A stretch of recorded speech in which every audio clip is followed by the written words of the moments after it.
My name is Lledrew Hackett. I did live on the Hackett Road in Winterport. My family's been in the Hackett family's been in Winterport for many, many years. Up in the Oak Hill Cemetery, there's a whole half a cemetery full of them. It goes back as far as my great-great-grandparents. In other words, I've got the brothers and I've got sisters up there, and I've got my parents, my grandparents, my great-grandparents, and my great-great, and my great-great-grandparents. His name, great-great-grandfather, his name was Lledrew Hackett, and he was an attorney in town. I've been in town all my life. I'm 91, I will be 91, my next birthday. So I've had an interesting life, a very full life. I've done about everything that a person could do, I guess, squat into 90 years. There was not a lot of money floating around in our family. It was a large family, and they never made, my dad never made big money. And every time I could get a chance, I'd go and mow somebody's lawn or anything to make a nickel. And when I went in grammar school, which is up on School Street, the building is still there, I used to take kids down in the boiler room, recess and noon hour, and cut hair. I never paid attention in school. I honestly, really, I did learn how to spell and do a little math and a few things like that, but things that I should have been paying attention to and learning, I didn't, because I was too busy flirting with the girls and skipping school to see if I could make $1 somewhere, helping George Perkins haul hay, or we used to haul hay down into the Bar Harbor region, and he'd pay me $4 a day, and I had to buy my dinner, and that would cost me $1. So I got $3. We'd start at 4 o'clock in the morning, never get done till probably 8 p.m. And I had probably $3 to show for it. I've always had to work for what I've got, and I think that's a good thing. So I quit school when I was 16. I found a job in Old Town in a machine shop where they employed about 70 people. And this was in 1951. And their product was making parts for Pratt & Whitney, Curtiss-Wright, Lycoming Helicopter, General Electric, all the bigger firms that were in Connecticut. After about, 3 or 4 months, they gave me a rating of third-class machine operator with a 2-cent raise. And I said, I'm going places now. Thank God I was a natural for that type of work, and I learned fast. Well, okay, so pretty soon they put me onto a different job, and they gave me a nickel. And now I am a second-class machine operator. And then up a little bit, they put me on something else, and I became a semi-first. And then I became a first. And then I became a specialist.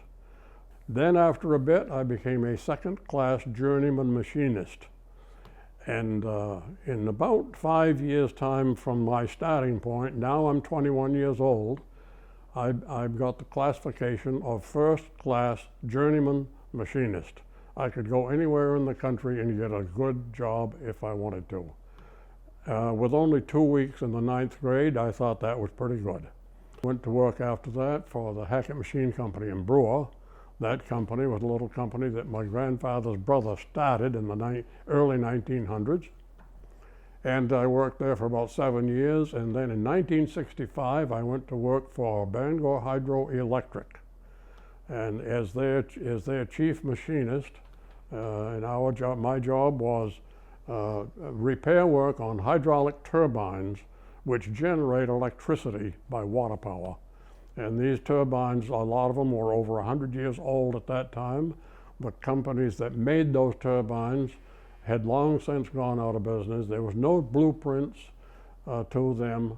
And when something would go wrong with one of them, I had to go into that thing. And when you're down where that turbine is, you're down in a huge wheel pit, and the river is up there. And then after 14 years, the vice president of the company came into my shop, and he showed me a piece of paper, and he said, "This is your new pay scale." And he says, "You are now part of management, and this is and you don't have to do any more of this work yourself. I was elected to office when I was 30 years old, to 2 offices. I was elected to selectman and assessor, and I got interested in town politics, big time. And I realized decisions made by anybody involved in town politics affects all of the residents as taxpayers. And somebody makes decisions, I thought, well, maybe I ought to be part of the process, because why should I complain unless I'm part of the process and involved? I got $25 a year to be a selectman, and I got $50 a year to be an assessor. There were 5 selectmen and 3 assessors. The town manager went to school with my father, and the chairman of the board went to school with my mother. So I had 2 good men to teach me the ropes on how to conduct myself in town affairs. We had every Tuesday night, we'd have a selectmen's meeting, and there was always a newspaper guy there recording what's going on. And Rowley always managed to have something going. And I cut all of those articles out. And they're all in that book. It's about so big. It's a big book, and probably, I don't know, 30 pages, right full of articles that I would cut out of the paper. And as I say, every week there was at least one article, and sometimes 3 or 4 associated articles written by other people on the same thing. And that don't seem to happen now, I guess, for some reason. But Rowley was good at that. He kept things moving. In one way, it was good. It kept the interest of people up. And I'm very fortunate that I got into something that I was born for. And I was born for politics too. I love it. I love politics to this day. I hope that the people that run the town, it's a nice little town, I hope the people that run the town now and in the future will keep it honest, and remember they're doing the people's business. The people have to pay the bill. The town should grow, prosper, and be a happy place to live.